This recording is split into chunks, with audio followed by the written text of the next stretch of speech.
All right, yo, what is going on, everybody that's listening? I am here in New York at eConvention with the man, the myth, the legend, Jason Capital. I actually just met him today, so this podcast is going to be really raw, authentic, really just us kind of getting to know each other, figuring out, his deal. If you're watching the video version, you see him, just dripping with this crazy gold, hoodie, Gucci, spelled wrong. It got a little typo on it. But yeah, so we're gonna get this thing rolling, man. I'm excited. I'm fired up. Dude, I'm excited for this too, man. It's going to be fun. I feel like, do I have to talk this close? Am I good here? You're good? I'll be good right here. All right, cool. So, obviously, I'm just as much learning about you as some of the people on here might. Some of the people might know you, might follow you. I know a lot of people follow, us because we're in kind of the same space. But, for people who don't know Jason Capital, who's Jason Capital? What's your spill? Totally. So, for those that don't know me, I got my start online when I was 20 years old. So, like a lot of people who probably follow you, I was like, F college. Can I swear on here? Yeah, you're good, bro. I always swear. So fuck college was like my mantra for a long time, right? And so I went to 4 schools in 4 years, dropped out of each one, and eventually at the 4th one, I found this thing called online business. Now I'm 30 now. So why did you keep dropping out, first of all? Why you go to all these schools? Drop out's the wrong word. I kept transferring, trying to find. So I played basketball, actually. I played basketball in college. And so I went to the first school. I didn't like the team. Went to another school. Didn't work out. Like, I just kept jumping around, skipping every class I went to, just playing basketball. And I knew I wasn't going to have a normal life. I didn't want the life my parents had. I love them, respect them. Just I don't want that 9 to 5 life. What do they do? So my dad, he is an attorney, and my mom doesn't really work. But I dropped out of college, so I keep going around college, and then I'm 20, and I find this online marketing world, right? Which was literally, this is 2009, right? This was before, like, Twitter just came out. Wow. I went to an event, everyone's like talking about tweeting. I'm like, what the fuck is tweeting? I think I was like 11 back then. Yeah, you were like 6th grade back then, That's dude, crazy. which is fucking crazy.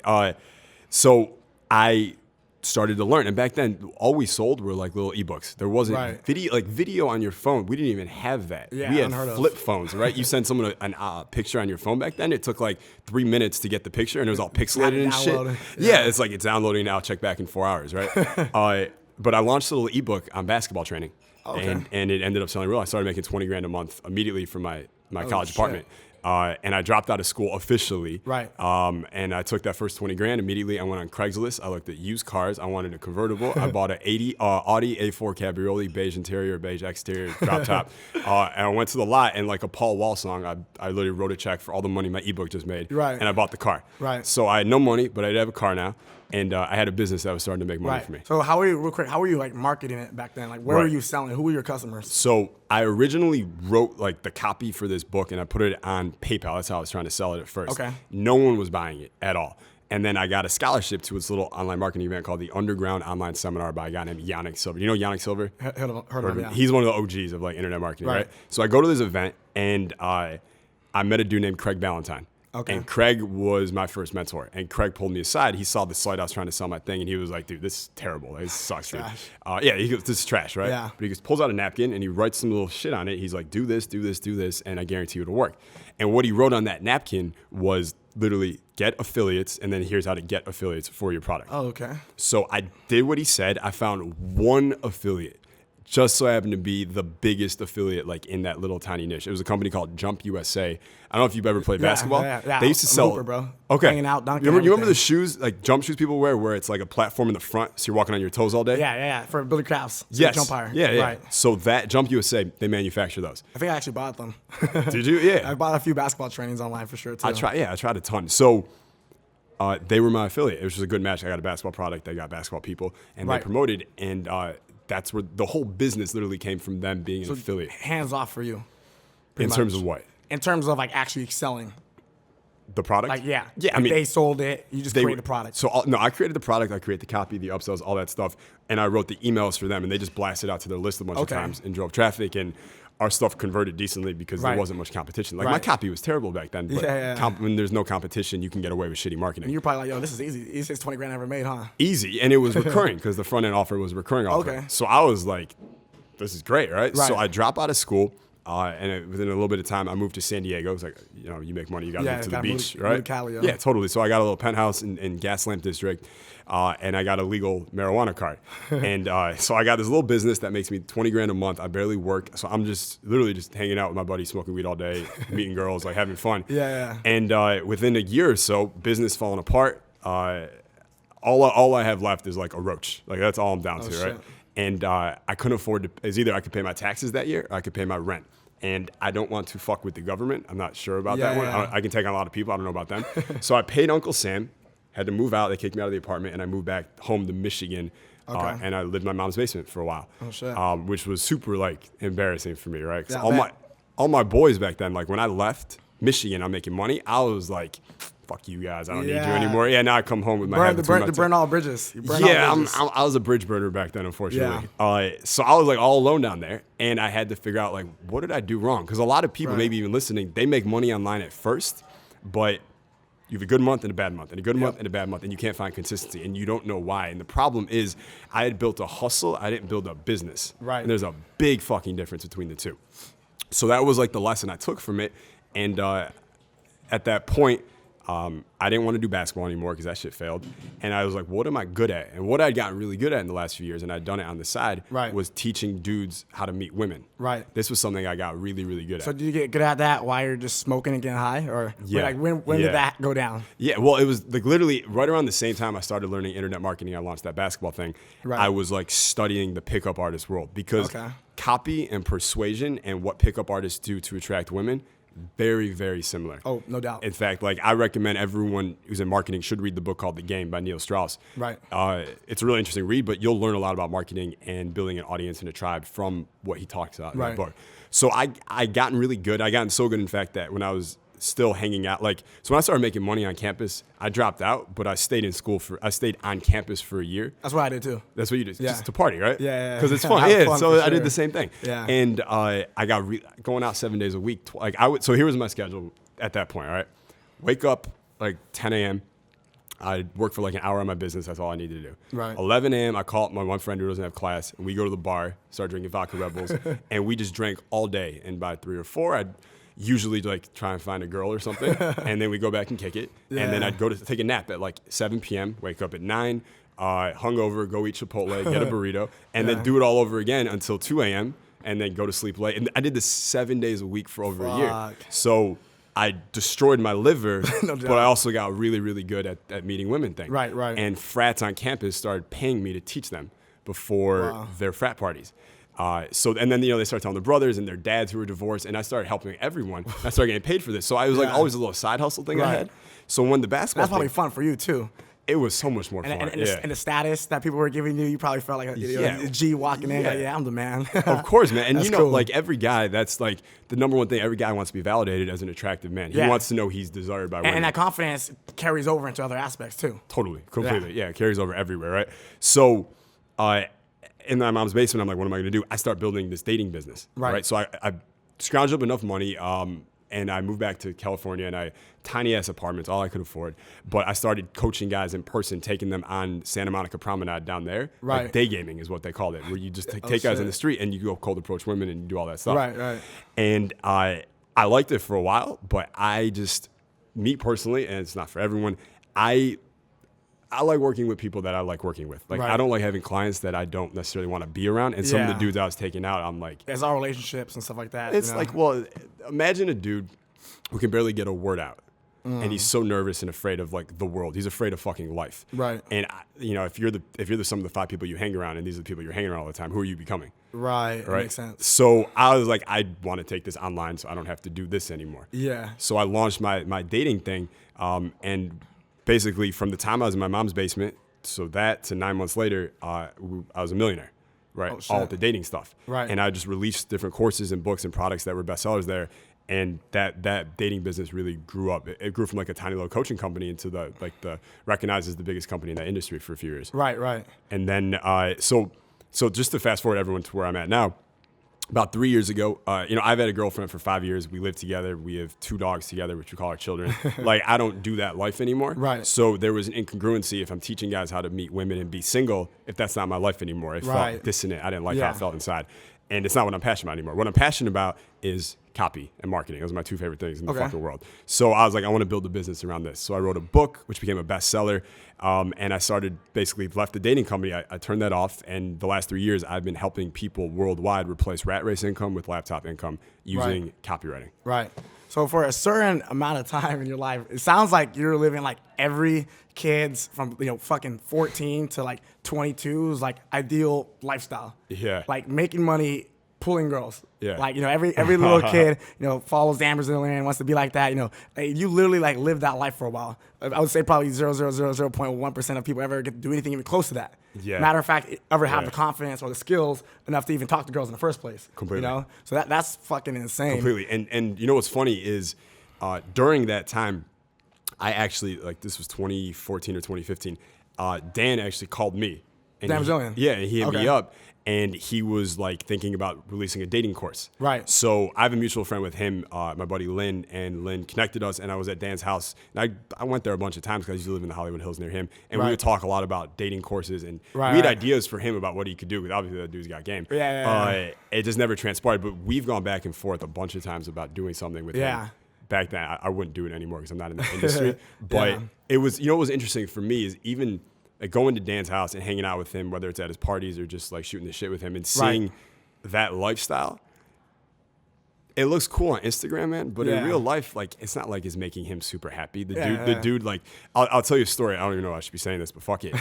So I was in Vegas once and I was hanging out. My buddy's a promoter there, and this promoter is really, really good friends with Dan. They like go back like 15 years, and he shows me a text that Dan had just sent him, and it literally said, "I'm on a private jet from LA to Miami right now. I have 2 girls. Both of them are whatever, right? On me right now. And I have like a pound of weed over here. And I got 4 more girls waiting for me at my penthouse in Miami. Yeah. If this won't make me happy, nothing will," is what it said. But like that sounds cool, right? That sounds like Vinny Chase entourage to people, right? They're like, fuck yeah, I want that. But at the end of the day, he's still like, if this won't make me happy, nothing will. He's still not happy with that. Yeah. Right? And I think like, and for me, part of my journey, like with all the girls and stuff, was like trying to find happiness through that. And trying to find your fulfillment. There's no salvation in sleeping around. That's what I discovered in my own self. The funny thing though is like everything. I feel like everything makes people happy for a little bit, but there's only so much of one thing that you can have before you realize like it's not what I really expected it to be. Exactly. It's like the law of diminishing returns. The more you get of something, the less you want of it. Exactly. So like for me, kind of the same thing with like I want this next car. I want this next penthouse. I want to go here. I want to do this. I want to hang out here. I want to go to this party. And it's like, for a while, and it's like you're so fun, you're caught up in the moment, you're making money, confidence is fucking through the roof, ego's through the roof, and then all of a sudden you get to a point where it's like burnout. You're like, fuck, dude, like what's next? Exactly, right. And you're what it is like you're still in the rat race. It's just a much nicer rat race. Yeah. Because you're still just looking for your next piece of cheese that you think's gonna make you happy. Right. And I feel like it's like, once you see success in business and that carries over, and then, that carries over into, networking, relationships, game, right? And then all those stuff keep carrying over, and you're building these skills, but you're still just trying to figure out, what exactly is it that I'm looking for? What exactly, do I want? For me, I kind of found out it was kind of like growth, like development, experience, fulfillment. Like that's where I kind of found it. That's where I kind of found happiness. But I think, it's really crazy because a lot of, people who are not making money, they're not traveling, they don't have massive game, they don't have, crazy good looks where they can pull any girl they want. They, they're like, I want the girls, I want the money, I want to do this. And, obviously when you make money, that definitely gets way easier. But I don't even really think it gets easier because, you're making money. Obviously there's some gold diggers, but I think it really gets easier because of that new self, confidence and, that how you actually feel about yourself. You just like, your conviction, your execution, how slick you are, all that type of stuff plays into who you are as a person. And I think that's like what carries over and like, builds those skills. Totally. And really everything you just named, you're exactly right. Right. You don't need money for any of those things. You could be more confident right now. You could be more certain right now. You could have more conviction right now. You could, have a greater purpose right now. Like these are all the things I taught guys was like, you don't need money for those things. The only thing money gets guys when it comes to women is access. Right. You just have access. Because even if you go to a nightclub, for example, all the beautiful women, where are they?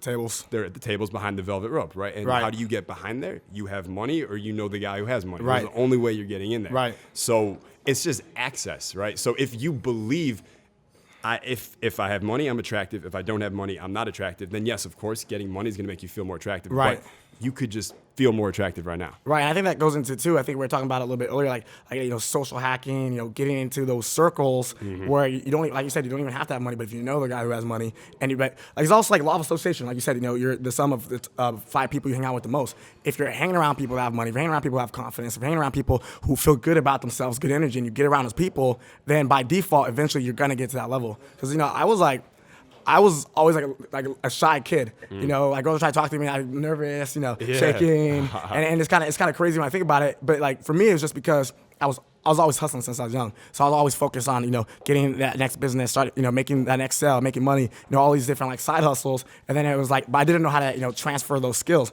because it was always about like me doing business, but it was never about me building relationships at time and building networking skills, building communication skills. Right. And now getting in the online world and going to networking events, doing things like this, I noticed that like the communications and the relationships parts, that's the most important part. Business is not business, business is relationships. And I think that's kind of crazy that, especially you having that background of what you did, now seeing that here is like it's fucking insane. Yeah, and that's the thing, like the skills I developed during that time, that helped me so much with my copy when I'm selling, whether it's, on a webinar or one-to-many on stage or anything like right. It carries everywhere, and then it carries in real life. Right. Like there's certain things I know how to, like I know how to approach someone I don't know and build a connection with them in 60 seconds. Like, right. I know how to do those things because of what happened, in the dating world. And just like one example I can give you is like if you're just trying to connect with someone you don't know or meet them in person, it's much better to go up to them and just ask them to do you a favor than try and be all nice and friendly to them. Right. Okay. That's the old Ben Franklin trick. So give me an example. So let's say a guy's at a bar and he wants to talk to a girl. Instead of saying, hey, what's up, girl? Right? Like instead of coming that way, come in and say, hey, can you hand me that napkin real quick? Makes a lot of sense. It makes it completely different, opens it up. And even if she gives you the napkin and you say thanks, you can just walk away.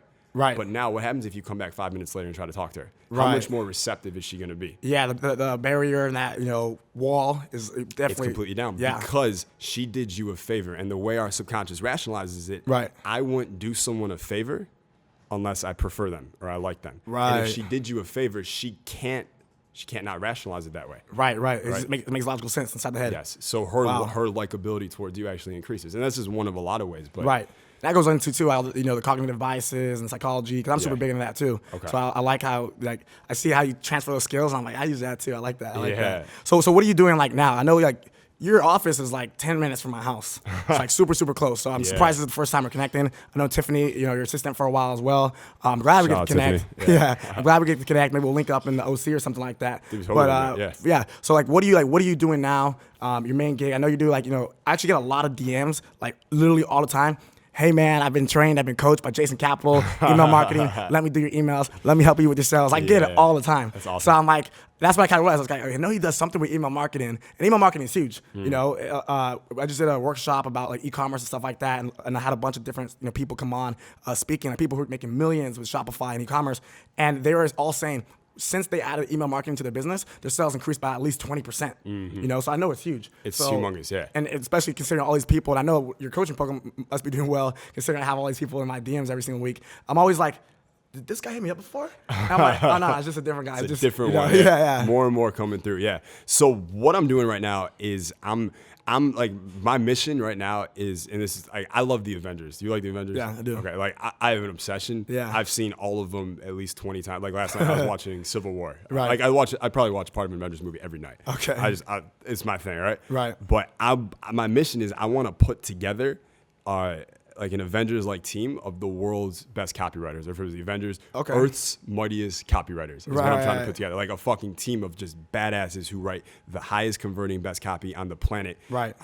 And that's what I do. Because my thing is copy, right? Yeah. There's copy. Real quick. Yes. For the people who are listening to this, some people might not be so familiar with the internet marketing space. What is copywriting? Okay. So copywriting is, definitions are salesmanship in print. It's the words that get cash, the words that sell. I think of it as it's just the messaging. Right. What is your message? What are you saying? Anytime you have a message and you're trying to communicate it with words, that's copy. So you're making an Instagram caption, that's copy. Your YouTube title, what should I be to get clickbait or get clicks? That's copy. My Facebook ad, what should it say? Short form, long form, either way, that's copy. What's the email say? That's copy. What do I say in the webinar? That's copy. What do I say in the VSL? So just that's any copy. sort of like communication, whether it's verbal or whether it's written. Yes. Right? It could be spoken, it could be written, whatever, but the words that sell, that's copy. And everything we do online is copy. We can't avoid it. I always say copy is like oxygen for the internet. Like it's freaking everywhere. It's everything. It's everything. And most people, unfortunately, they have to do copy to try and grow their business, right? You got to post on IG. You got to have Facebook ads. You got to have product descriptions. You got to have emails. You got to do all this stuff. But they're not actually taking the time to learn the skill, which determines how much fucking money they're gonna make. Your conversions depend on copy. Like, and for people who are like, I need more traffic, like, it's not about necessarily running like better ads or better targeting. Like that stuff's important. Right. It's the copy. If your copy that alone converted better, can create more conversions. Totally. Yeah. Copy is the conversion. Right. That's the whole thing. So my goal is to train these like mercenaries who are amazing at copy, and then they can go out, they can run their own businesses, they can be for hire for other businesses to help them increase their conversions. Right. That's my thing is copy. I talk about it all the time. So these people too, are you like signing them, or are they becoming freelancers after you train them? So are you familiar with Agora? No. Okay. So Agora is the biggest online direct response company in the world. Okay. And I was talking about this actually on stage here. So like the three biggest, in my opinion, that I see internet marketing gurus, so to speak, right now would be Ty, Grant, and Gary. Right. That's kind of like that three-headed monster, right? Yeah. So I had my team do some research to find out as best as we could how much money are these guys actually making in revenue from online. So Ty is at about 20 to 25 mil a year. Right. Grant is doing about 100 mil a year. And then Gary's doing about 150 mil a year. Right. So that's 150 and 125. That's 275 You're saying million between all the businesses or just the online digital space? So between all their businesses. Okay. Right. Grant, I'm not going to include his real estate because I don't know. And he's got that Cardone Capital. He's a smart dude. I don't know. I'm talking about for him the online stuff. Right. Right. So 275 million between all three of them. Agora does 1.5 billion a year. Online. You could take all three of those gurus, combine them, multiply them by 5, and you still don't equal 1 year of Agora. Right. So to me, I'm always like, everyone who's in online marketing, I don't care if you're in e-com or you're doing anything else, you have to study what Agora is doing. Right. Because otherwise, it's like saying you care about basketball, but you don't watch Steph Curry or Kevin Durant. Right. Like you don't watch the best people in the game. Right. Right. So they have the best conversions. They had a VSL called End of America a few years ago. They drove 900,000 customers in 3 years, right? Which it built a $300 million business, one sales video. So the brand, so it's like a salesman, it's like an actual person becoming the face of that sales video, or is it just like... It was a PowerPoint presentation. Really? That made 900,000 customers. Wow. They had an offer last year that they wrote with their copy called the Crypto Masterclass, which a lot of people saw. James Altucher, the guy with the curly hair and the glasses. Yeah. Everyone saw his ads on Facebook everywhere, right? Their shit, they were bringing 110,000 customers a month on that offer. Wow. It was converting so well, and they were spending so much on Facebook that Facebook banned them, and they banned crypto ads. Yeah, I remember that when that happened. For like 7 months because they didn't know what to do. They're like, because Agora was literally fucking up the crypto market from the guys' recommendations because so many people were coming through. So they'd like, and all the big dogs were like, yo, we need to control this crypto market. Right. Before they do. So that's why they turn off the ads, let the big guys get in. And now that the Goldman Sachs and big companies have control over it, now they can control better. But anyway, so Agora has the best copy on the internet and it's not even close. And the proof's in the pudding, right? 1.5 billion a year. So no brainer. I just partnered with Agora and we're coming out with a copywriting course. Okay. Together, we're going to be training copywriting. We're going to be their mentors. And we're going to show them how to do all this. I'm bad. My phone's going off. No, you're fine. So that's like the big thing I'm focusing on right now. And that's coming out next week actually. But like, okay, cool. Even in the last month, like as good as I've done online with my copy, dude, just being around Agora the last month and seeing how they do it. Right. I continually have multiple epiphanies a day learning shit about copy. Wow. So are they local too, or what? They're in Baltimore. Oh shit! And so they've been going out there? Yeah, so I went out there last month. Okay. So I spoke to their copywriters there, and then I met with their copy chief and the CEO, and we spent the day there. It's just, but they're not just in Baltimore. They're in Ireland. They're in Brazil. They're in London. Like, they're these like underground dudes that basically convert better than anyone on the internet, and no one knows who they are. Yeah, there's not as much as a personal brand, but they're just fucking killing it. They're like, So another buddy of mine is Alex Hermosi. I don't know, Gym Launch. You ever seen them? They're like Russell Brunson's top success story. Okay. You may have seen him before. Alex, if you're listening to this, he's the man. He's a brilliant dude. They went from 0 to 40 million in 18 months online. Wow. But his whole thing is no one knows who he is either. Right. And he goes, my big decision was, do I want to become an influencer or do I want to get rich and then let my money talk for me and make me an influencer? Right. And he chose the second way. Right. And kind of like Dan Fleshman. Exactly, just like Dan Fleshman. Right? Dan Fleshman's a freaking genius. Yeah. And very few people know who he is because he's like, I'll just make money. I don't really care. Just behind the scenes a little bit. Exactly, yeah. Right. Okay, so what do you? So you obviously you're doing that. You're killing that. These people are hitting me up nonstop saying that they're killing it. Are you gonna hire one of them? Maybe, bro. I had a few. Have you tested out any? I had a few of them. I think write a bunch of emails, but it was probably a few months ago when I was getting a ton of them. But I just been so like busy. Back then, I didn't have as much as a team as I have now. Yeah. I didn't have like an assistant, and I was just kind of all over the place. So now we're getting an office because I literally just been kind of running everything like literally like straight from my phone, and my laptop, and just kind of like kicking it, chilling. Yeah. So now we're getting an office. Now we're looking to scale. Nice. So we are looking for copywriters and stuff like that. Nice. So maybe I will. If you want, after I'll give you a recommendation. Someone Okay, I think cool, is good. cool, Yeah. word. So obviously you've been kind of in the personal branding space for a while, and has the email thing kind of been your main gig? Like once you switched from dating to email marketing, marketing like that type of aspect, what was like the general focus of you building a personal brand and going like in between that transition? Got you. So like in the dating space, I had a personal brand, but like the dating niche is like the armpit of like the internet marketing industry. Yeah. Like it's there, but no one wants to talk about it. Yeah. Right. And so when I came out and I started doing more make money stuff, marketing stuff, personal development stuff, for building the personal brand, the first thing I did was I wrote a book. Right. It's called Higher Status. Okay. And that became a bestseller. There's over 50,000 copies sold last year. Wow. That book. Okay, cool. There's a bunch of like reviews on You'll Amazon. give me a like, free copy or what? I will gladly hook you up with a free copy. Yeah. Free plus shipping. Just kidding. Let's go. Yeah, with recurring billing checkbox. You don't even see it. Yeah. No. So that book came out, and that was like kind of my bridge to this other world. So that was where I started. And then the email thing was the next big thing. And I'm still hardcore into that. But if you think of copywriting as a tree, email is one branch. And there's other branches that come out of it. But the roots it's about copy. So you teach it all, not just email marketing, but you teach just copy in general. Copy. If you got VSLs, webinars, emails, Facebook ads, Instagram ads, product descriptions, direct mail. We do direct mail too, which no one like unheard of now. Yeah, no one like a lot of people listening who even making money online. Like there's a lot of kids here. I met a 17-year-old kid who did $400,000 last month on his e-com store. Right. 17 years old and he's still in high school. Wow. That kid doesn't know what direct mail is. Yeah. He has no idea. And you look at any market, when all the attention is going one way, it's a really good idea to go the other way. So like we are coming out with some direct response campaigns right now, direct mail campaigns right now that I know for a fact they're going to do really, really well simply because it's going to get read. Right. The internet, it's just clutter. Yeah, right now. things everywhere. There's so much freaking ads clutter. everywhere. Fucking, I have like 30,000 unread emails. Like 30,000 unread emails, and you go on Facebook, your feed is all ads. Right. That's why like some of the best ads I've seen performing on Facebook. The video starts off and it goes, "Hey, so listen, you look above you, you see an ad. You look below you, you see an ad. I have nothing to sell you here." Like that's how you have to open on Facebook now, just to get their attention. And that's why like on Instagram is cool still. Yeah. Instagram hasn't been cluttered with ads yet. We'll see when Zuckerberg fucks that up. Right. Well, so my personal theory on that is Zuckerberg fucked up Facebook and he knows it because he made how good is the targeting on Facebook? It's fucking insane. It's unbelievable. Yeah. How good is the targeting on Instagram? It's terrible, dude. Yeah, it's freaking terrible. Why is that? Like, how easy would it be? We were talking last night at dinner. I was like, I bet you Facebook headquarters, there's like a room on the far side with security guards in front of it and vault doors. But if you open this thing up and you go in there, there's a switch. And if you flip the switch, all the Facebook targeting assets you have, all of a sudden it turns on an Instagram and you can target that one on Instagram too. Right. Like, and they could flip that switch any minute they want. But I don't think they're going to do it maybe ever. Because that switch ruined Facebook. If they do it to Instagram, they'll ruin Instagram. And they don't have, that's what they got. They have Instagram. Right now, of course, another social media app comes out that blows up. Zuckerberg could buy that in a second, right? Whatever the next big social media is, everyone please understand, Mark Zuckerberg will buy it. There's no doubt about it. Right?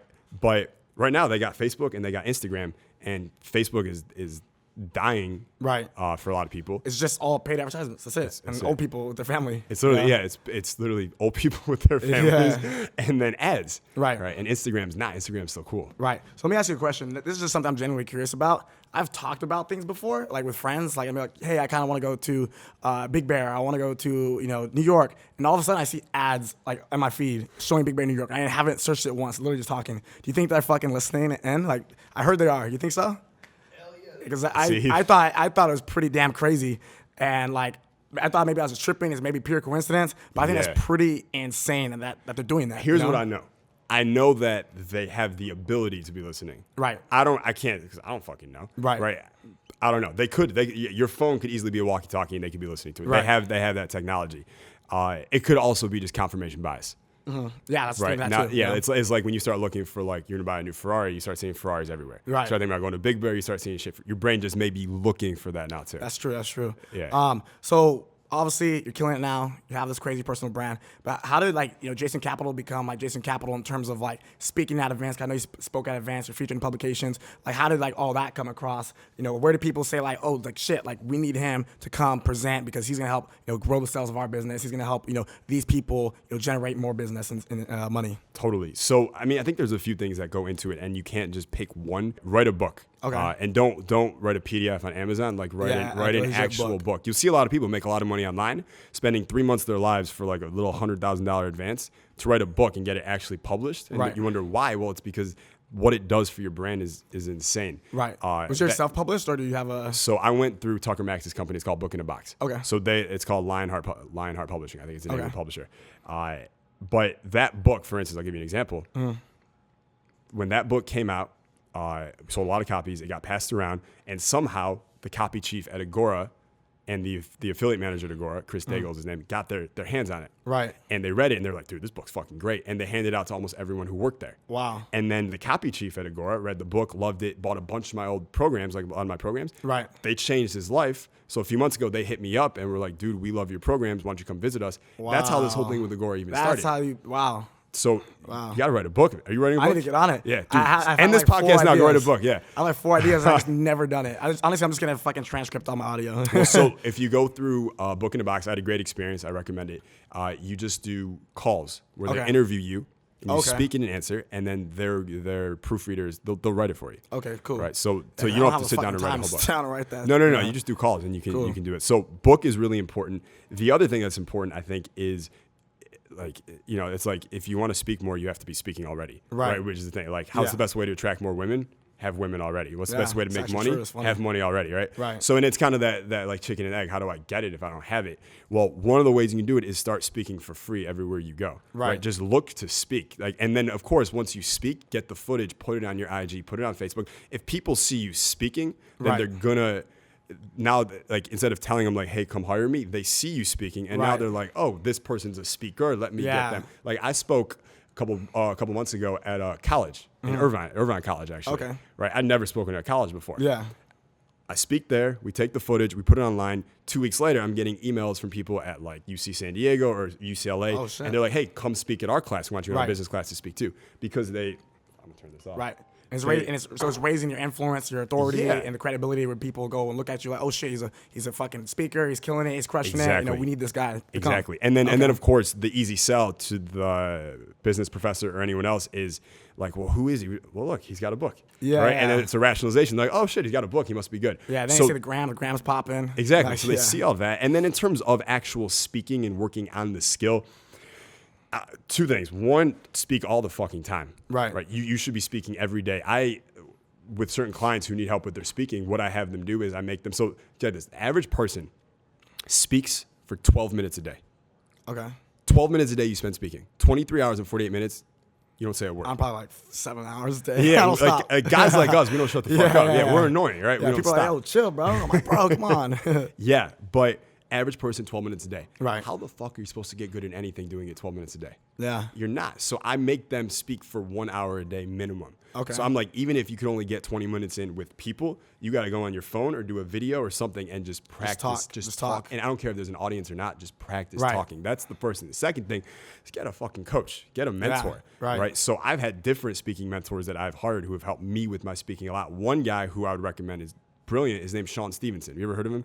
I think so, yeah. 3-foot giant. Is his name. Okay. Oh, yeah, so he was born with a lot of deficiencies. So he's in a wheelchair. That. Yeah, but he's one of the best speakers on the planet. Right. So I did a day with him in Scottsdale, and it helped a ton with my speaking. And then, you pick up things everywhere. Like, you want to get good at anything, like, this is the last thing, go there. Right. So if you want to be good at speaking, go to these events. And just be around the speakers. Yeah. Right. You're gonna soak up certain things.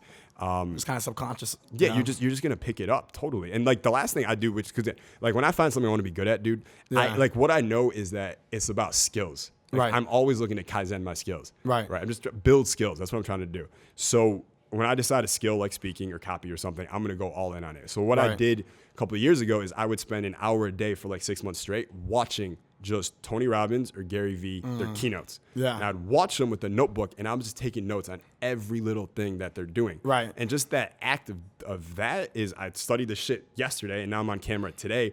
And while I'm speaking, I'm like, oh shit, I remember Tony did this. Let me do this now. Yeah. And then you do Just it. start implementing it. And now you got it. Right. Yeah. It's funny you say that. I used to watch like tons of speakers and stuff like that in high school. I'd watch videos on YouTube of them speaking.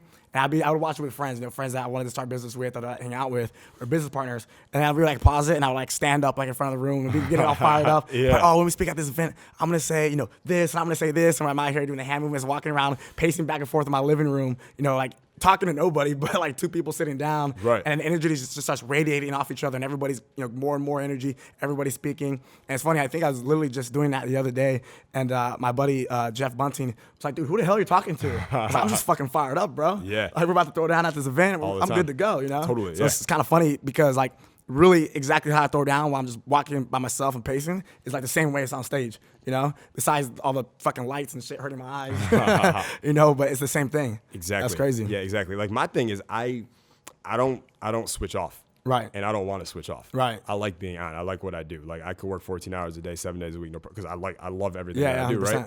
So, yeah, like the person you see here, and same thing with you, like who we are here is who we are when we're just having a conversation out there. We're talking the exact same shit, way. It's no different, right? Yeah. And I think that's really huge. And I think with marketing right now, I think that's really huge is this idea of authenticity. Yeah. And being who you are on the gram and who you are in real life, or being who you are on video and being who you are, like That's being huge. the same person all the way through. People, they like. They can sense it. People, they get sense it, but people are like Sherlock Holmes. Like they Yeah, be like, investigating. yeah, they notice shit. They, like Yeah. at my events, I have people come up to me after and they're like, Jason, I noticed you tilted your body language this way and you tilted your left arm here and you pointed there. Were you trying to anchor a certain emotion to the corner of the? And I'm like, no, I was just moving my arm, dude. Like, because they're looking at everything. So like if they're looking to catch you. Right, Yeah, they're trying to catch already you slipping. skeptical as fuck, so they're looking to catch to disprove the claims that you're making. Right, yeah. They're looking for that confirmation bias of, what they had thought about They already you. believe you it's not fuck true. up, Exactly. It's funny, dude. When I go out and I meet people, and I'm like, dude, I feel like I already know you. Like I've been watching all your stories. Like, it happened at least like 50 times today. Yeah. And like you're just the same in camera as you are in real life. I'm like, fuck yeah. Like, why would I try to be somebody else? My life's cool. I'm fired up. I love what I fucking do. It's the same thing. Yep. The only time I'm ever caught slipping is if I'm fucking tired as fuck.